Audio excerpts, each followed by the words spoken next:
Ah, rieccoci, come state? Avete visto i risultati? Il 25 settembre gli italiani, o almeno alcuni, sono andati a votare e la forza politica che ne è uscita vittoriosa è stata il centrodestra, capitanato dalla giovane Giorgia Meloni, con a fianco Matteo Salvini e Silvio Berlusconi. Il Movimento 5 Stelle di Conte è riuscito a racimolare un risultato che ha superato le aspettative di molti elettori e sondaggisti, e anche il nuovissimo terzo polo ha guadagnato un bel 8%, che sembra poco ma in realtà rappresenta un numero di tutto rispetto per un'entità che ha poco più di un mese di vita. Il più grande perdente però resta il centrosinistra, che per colpa della sua debolissima campagna elettorale ha perso molti consensi. Le percentuali non danno l'idea, perché se guardi solo quelle sembra che ci sia stato un lieve rialzo, ma in realtà se si mette in conto che molta meno gente è andata a votare rispetto al 2018, il PD ha perso milioni di elettori. Oggi aspettatevi da me un giudizio generalista sugli andamenti di questa elezione, partendo dall'astensionismo. Questi sono valori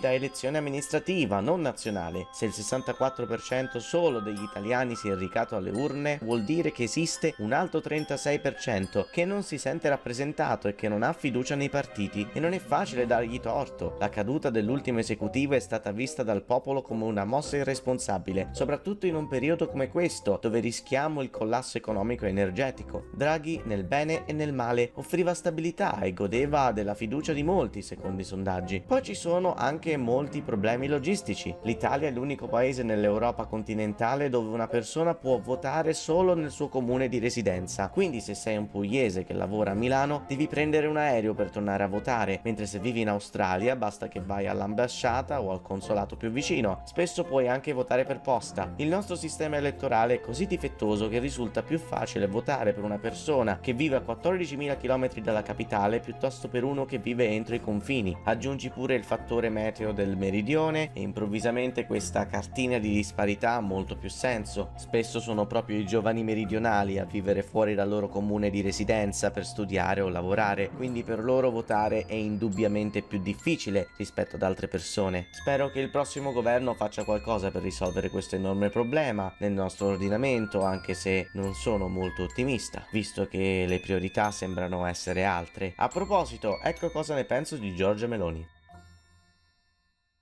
Ultimamente ho visto dire un sacco di stronzate dai media internazionali che mi hanno ricordato il motivo per cui ho iniziato a fare YouTube facendo video in inglese. Sì, probabilmente questo sarà il governo più a destra dai tempi di Mussolini, ma penso che sarà solo un pochino più a destra rispetto ai governi di Berlusconi. Di certo non torna la dittatura. Molti dicono che gli italiani vogliano tornare a un sistema autoritario, ma è una grandissima minchiata. Poco meno di 10 milioni di persone su 60.000 ha votato la coalizione di centrodestra, e gran parte dei nuovi elettori della Meloni avevano votato per la Lega o Forza d'Italia in passato, come dimostrato da questo grafico U-Trend. Salvini e Berlusconi hanno fatto cadere il governo Draghi e l'elettorato di destra li ha voluti punire, ma non votando a sinistra, bensì a Fratelli d'Italia, che è sempre stato molto diverso dal resto della coalizione. Infatti, a differenza degli altri, FDI rappresenta una destra sociale, dove lo Stato era più coinvolto nelle abitudini e tradizioni, mentre la Lega e Forza Italia no. Il partito di Giorgia Meloni trae le sue radici dal Movimento Sociale Italiano, partito dell'ex funzionario della Repubblica Sociale Italiana Giorgio Almirante, la cui figura è quasi sinonimo del post-fascismo e che ha avuto un ruolo importantissimo negli anni della Prima Repubblica e della Guerra Fredda in Italia. Almirante ha sempre condannato le stragi commesse dal regime mussoliniano durante la Seconda Guerra Mondiale, ma non ha mai abbandonato gli aspetti conservatori, tradizionalisti, autoritari e retrogradi della sua ideologia. Il segretario aveva anche delle teorie strane sul concetto di razza, ma se le teneva per sé, soprattutto dopo gli anni 70, quando diventò la faccia moderata di un partito pieno di nostalgici militaristi che tra una frase patriottica e l'altra lodavano il duce, picchiavano militanti di orientamento opposto e sostenevano movimenti terroristici rivoltosi che a loro volta operavano quasi indisturbati grazie alla scusa dell'anticomunismo. Arturo Michelini è un altro missino storico, fu lui tra i primi a ideare un piano per riportare l'Italia al modello governativo precedente. Il primo passo era quello di avvicinare il movimento al centro e invogliare la Democrazia Cristiana a fare un'alleanza con loro. Il secondo era mandare avanti una campagna politica per l'introduzione del presidenzialismo per dare più potere al Presidente della Repubblica e rendendolo eleggibile dal popolo, così riducendo il ruolo del Parlamento. Infine, indurre questo nuovo presidente, che sarà molto probabilmente di destra, ad aumentare passo dopo passo la sua giurisdizione e i suoi poteri fino a rendere il sistema democratico italiano imperfetto. Ovviamente questo non è mai successo, ma il presidenzialismo è sempre rimasto tra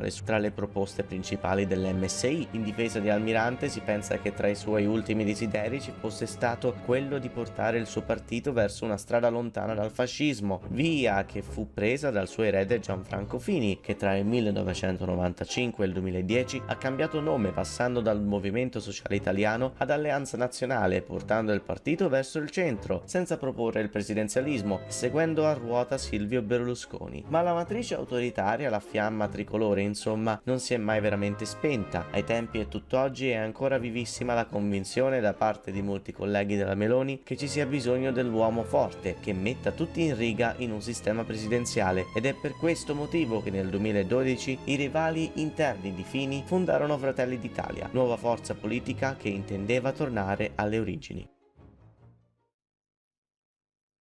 Giorgia Meloni, che fu tra i principali fondatori di questo nuovo partito assieme a Ignazio La Russa e Guido Crosetto, ha fatto suo il fenomeno del populismo, cambiando spesso focus e posizioni a seconda del periodo storico. Nel 2018 si fece conoscere convincendo il suo elettorato della pericolosità dei flussi migratori e persuadendo l'elettorato che il multiculturalismo fosse l'origine di qualsiasi problema del paese. Con l'arrivo della pandemia ha iniziato a essere contro il Covid e le restrizioni, usando spesso anche una retorica antiscientifica. Oggi invece, con la guerra in Ucraina, si dipinge come europeista e atlantista in politica estera e thatcheriana in campo economico, per venire incontro alle bollette alte e per cancellare il reddito di cittadinanza. È una grande svolta identitaria in relativamente poco tempo, ed è proprio per questo che è difficile prevedere che Meloni ci ritroveremo davanti fra un anno. Se proprio devo fare una previsione, secondo me un futuro governo Meloni farà poco e niente sul fronte dei diritti civili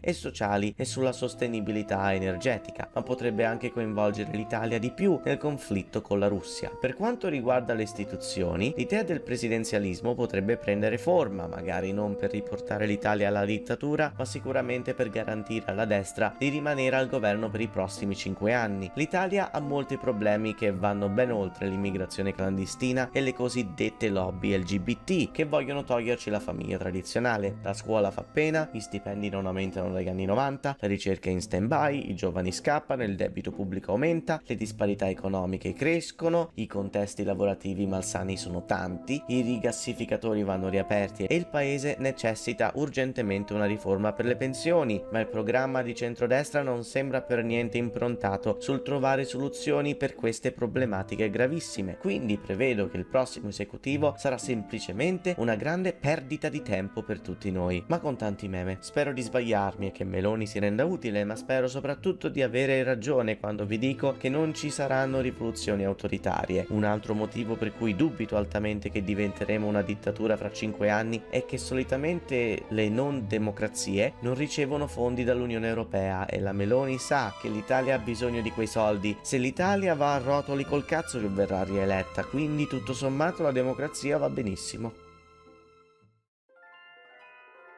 Ora non mi resta che dirvi per chi ho votato. Eccovi il mio political compass. Io sono un liberale, anche liberista su certi fronti, che non vi sto a raccontare. Le mie posizioni non sono esattamente rappresentate da nessun partito unico, ed è per questo che trovo condivisibile almeno qualche punto per ogni programma elettorale. Però fra tutti i simboli quello in cui mi rispecchio di più è quello di Emma Bonino e di Più Europa, soprattutto sul fronte dei diritti civili e sulle posizioni economiche. Per questo ho votato per loro al Senato. Alla Camera invece no, infatti ho votato per il terzo polo. Il motivo è semplicissimo: Luigi Di Maio. Ecco, il mio collegio è quello di Napoli Fuorigrotta e il candidato che il centro-sinistra aveva scelto per la mia zona era proprio lui, Luigi Di Maio. Ciò stava a significare che per votare Più Europa dovevo votare per forza anche lui, Luigi Di Maio, cosa che mi sono rifiutato di fare fino alla fine. Ho goduto molto quando ha perso, infatti. Il mio odio per Di Maio è impossibile da misurare perché io vedo in lui la fonte fonte di tutti i disastri di questa legislatura, dalle elezioni scorse alla crisi di governo che ci ha portato a queste votazioni anticipate. Se siete interessati alla mia teoria, che sostanzialmente attribuisce a questa faccia di merda in particolare tutte le colpe per il degrado politico che l'Italia sta affrontando, mettete like e iscrivetevi al canale. Se arriviamo a 30 like vi sforno un video della Madonna. Adesso raga vi lascio che devo tornare a piangere perché più Europa non ha raggiunto la soglia di sbarramento al 3%. A presto!